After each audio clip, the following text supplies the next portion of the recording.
رمضان کی تیاریوں میں گھروں کی صفائی صرف کچرے سے نہیں، غلاظتوں سے، گناہوں سے، عیاشیوں سے، آوارگیوں سے، ان تمام سے بچوں کو ٹائم ٹیبل بنا دو کہ بیٹا رمضان المبارکہ ہے، تمہاری یہ گیم کھیلنے کا وقت نہیں ہے، تمہاری یہ ٹی وی پر بیٹھنے کا وقت نہیں ہے، یہ سیریل اور فلموں کا وقت نہیں ہے، یہ سب چیزیں بند کرو۔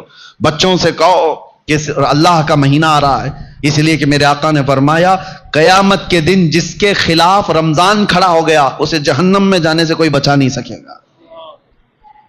یاد رکھو آپ، جس کے خلاف رمضان اور قرآن کھڑے ہو گئے حضور فرماتے ہیں اس کو دوزخ میں جانے سے کوئی بچا بھی نہیں پائے گا، اور جس کی شفاعت کے لیے کھڑے ہو گئے تو پھر وہ جنت میں جا کر رہے گا۔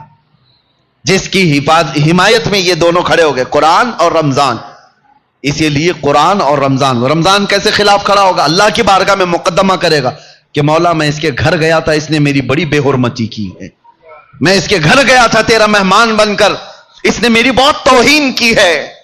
رمضان کے مہینے میں دن کے وقت کھانے پینے والے کے متعلق کہا گیا ہے ایک روزہ چھوڑنے کا عذاب 600 سال تک وہ دوزخ میں رہے گا۔ مسلمانوں کو یہ زیب نہیں دیتا رمضان کا احترام، اور خاص طور پر بچوں کی تربیت کے لیے، بچوں کی تربیت علماء سے بھی میری گزارش ہے کہ پورا فل فوکس کرو۔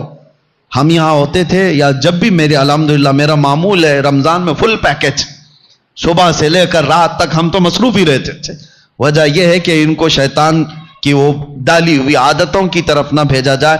ایک مہینہ تو ہے جو اللہ تعالیٰ نے شیطان سے آزاد کر کے دیا، اس میں اگر دل کو پاک نہیں کیا تو پھر کب پاک کرے گا؟ بچوں کو خاص طور پر ایک چیز کی طرف لے آؤ، ان کے یہ موبائل کی دنیا، بہت سارے ماں باپ، کل میں آپ کو دیکھ رہا ہوں ماں باپ ہم سے کہہ رہے ہیں کہ ہماری بات سے اب بچے مانتے نہیں، ڈر لگ رہا ہے ان کو بولیں گے تو الٹ پلٹ کر دیں گے، مار پیٹ کرنے لگ جائیں گے۔ آج یہ نوبت آ گئی ماں باپ کی کہ تم بچوں کو روک نہیں سکتے، ان کے ہاتھ سے موبائل نہیں لے سکتے۔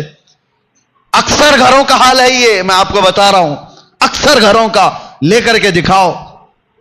یہ تو ایسا نشہ ہے جیسے چرسی اور گنجیڑی کو چرس اور گانجے سے روکا جائے تو وہ مار پیٹ پہ آ جاتا ہے، اس سے بڑا نشہ ہو گیا ہے۔